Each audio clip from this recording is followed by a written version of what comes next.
Hello friend, आशा करुछि समस्ते भलरे थिबे।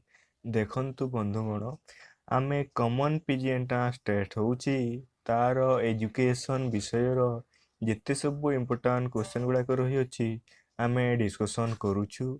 आमे पूर्वर मध्य basic in education एवं एजुकेशन एंड सोसाइटी रो जहाँ सब इम्पोर्टेंट क्वेश्चन गुड़ाक थिला डिस्कशन करि सारिछु। जदि आपण ए पर्यंत देखि नाहंती ताहले जाइकी देखि नियंतु। आज आमे डिस्कशन करिबा the learner and learning process रो जहाँ सब इम्पोर्टेंट क्वेश्चन गुड़ाक रही अछि डिस्कशन करिदेबा। देखंतु ता पूर्वर भिडियोटी को लाइक करंतु एवं निज बंधु मानक सहित शेयर करंतु।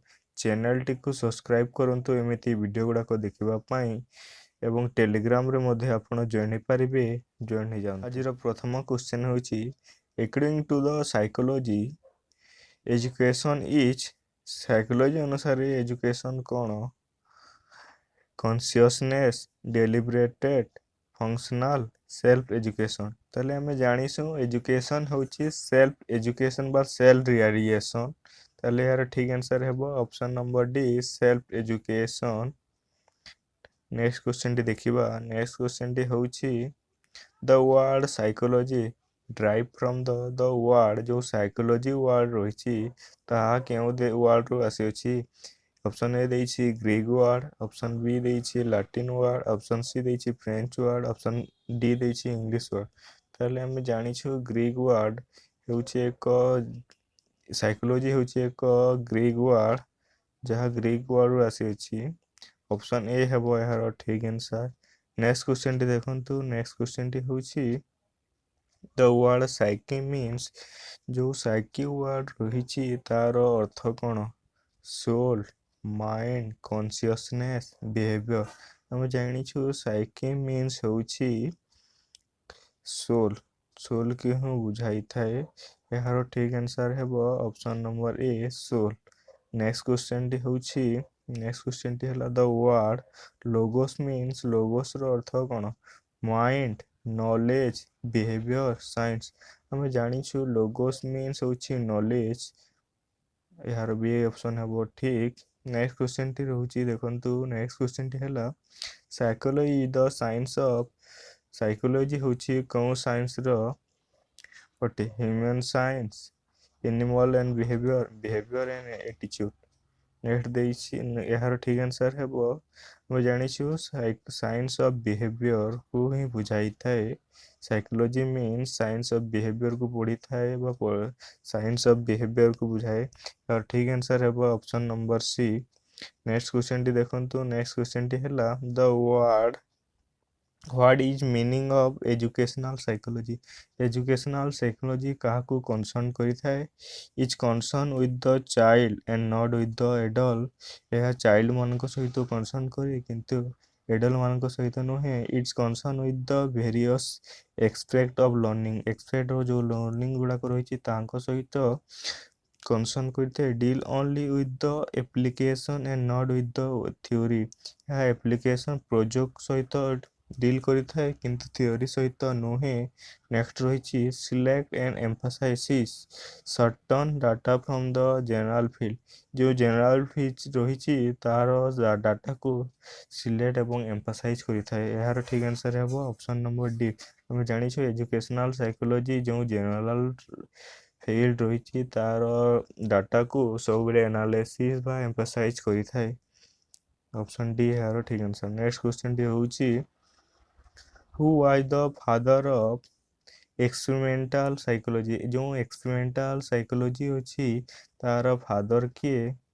Watson, Freud, Wundt, Hull. ताले हम जानिछु वुंड होछंती यार फादर। ऑप्शन सी हेबो यार ठीक आंसर वुंड। नेक्स्ट क्वेश्चन टी होछि देखंतु the relation of psychology and education. एवं साइकोलॉजी एवं एजुकेशन मध्य रिलेशन कौन अटे?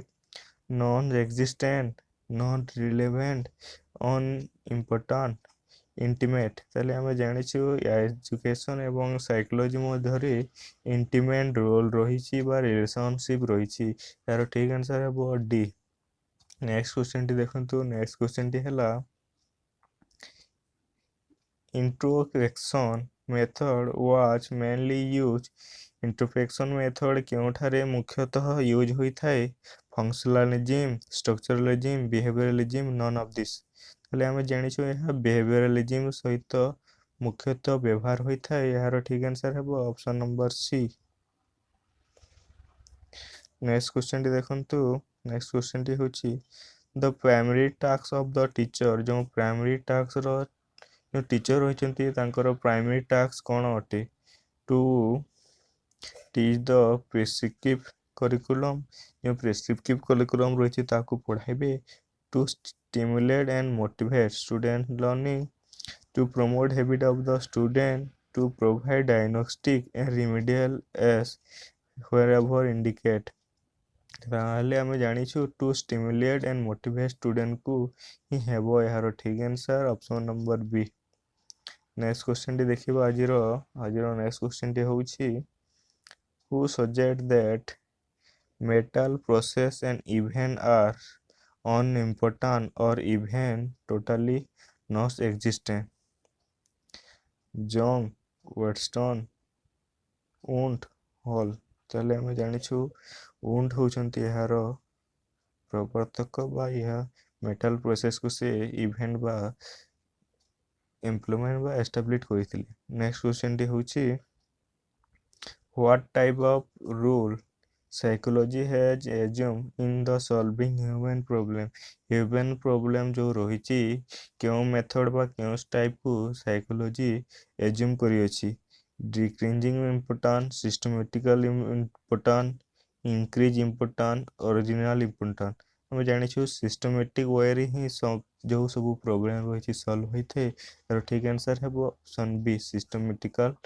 इंपोर्टेंस। नेक्स्ट क्वेश्चन टी होछि the primary aim of educational psychology रो primary aim कोन अटे to contribute an understanding of sound educational process the practice to provide the teacher with a greater appreciation of his role in the education of child to provide academic background essential for effective teaching to provide theoretical framework for education research यार ठीक answer हेबो option number A to contribute यानी on understand of sound educational practice जो educational practice अछि ताको भलो भाबरे बुझिबा बा contribution करिबा होछि गोटी एजुकेशनल साइकोलॉजी रो लक्ष्य option number A.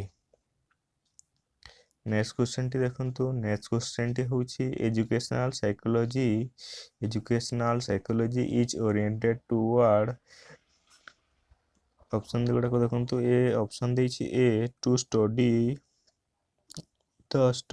Of prescriptive if individuals to application of the principle and technique of psychology to the solution of the problem of classroom जो सब क्लासरूम रे प्रॉब्लम अछि ताको अंडरस्टैंड बा प्रिंसिपल माध्यम रे साइकोलॉजी माध्यम रे सॉल्व करिबा to formulation of hypothesis and theory related to educational practice to develop on the part of the child realistic goal and effective plan of for the their attainment यार ठीक answer हेबो option number B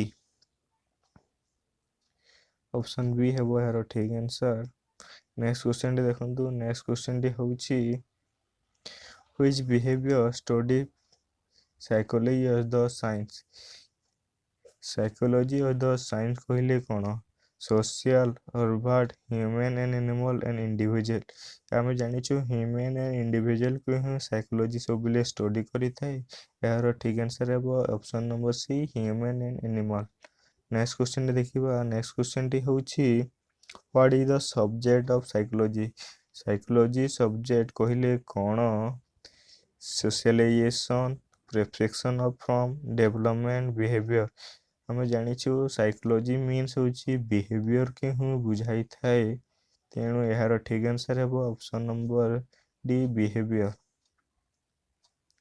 next question टी देखंतु next question टी होची Greek study psychology और जे branches of psychology केउ ब्रांच बा ब्रांचेस ऑफ फिलोसफी बोली हमें जानिछु यार ठीक आंसर है philosophy answer number B next question टी होची who established the first psychological laboratory सर्वप्रथमे किए किए साइकोलॉजिकल लैबोरेटरी उद्भावन करथिले गाल्टन कोल लेगुइन वुंट वाटसन हमें जानिछु सर्वप्रथमे वुंट ही साइकोलॉजिकल लैबोरेटरी उद्भावन करथिले यार ऑप्शन है सी वुंट नेक्स्ट क्वेश्चन होची Where was the established the first psychological laboratory? କେଉଁଠାରେ ସର୍ବପ୍ରଥମେ ସାଇକୋଲୋଜିକାଲ ଲେବୋରେଟରୀ ଉଦ୍ଭାବନ ହୋଇଥିଲା ବା ଏଷ୍ଟାବ୍ଲିଶ୍ଡ ହୋଇଥିଲା ଭାଇନା ଲିପିଙ୍ଗ ଇଂଲଣ୍ଡ ଫ୍ରାନ୍ସ ଆମେ ଜାଣିଛୁ ଲିପିଙ୍ଗ ଠାରେ ହିଁ ସର୍ବପ୍ରଥମେ ଉଣ୍ଟ ଯିଏକି ଉଣ୍ଟ ସାଇକୋଲୋଜିଷ୍ଟ ସେ ଉଦ୍ଭାବନ କରିଥିଲେ ଏହାର ଠିକ୍ ଆନ୍ସର ହେବ Leipzig option number B next question होची which school was the found by Freud Freud केउ स्कूल पाइथिले देखो ऑप्शन गुडा को देछि neo behaviourism psychoanalysis neo psychoanalysis none of this एबो फ्रॉड पाइथिले psychoanalysis option number B यार ठीक आंसर हेबो आशा करुछि वीडियोटी भलो लागिला जदि भलो लागिला वीडियो को लाइक करंतु आपन को गोटे गोटे लाइक हमको आहुरी आगो को वीडियो बनाए ପାଇଁ उत्साहित करिथाय निज बंधु मान सहित शेयर करंतु एवं चैनल टी को निश्चित भाव में सब्सक्राइब करंतु जहा फल रे आपन एजुकेशन सब्जेक्ट जेते सब वीडियो गुडा को रहिछि निश्चित रूपे पाई जिवे एवं टेलीग्राम रे मध्ये जॉइन हो जांतु लेटेस्ट पीडीएफ एवं नोट गुडा को पाइबा ପାଇଁ धन्यवाद।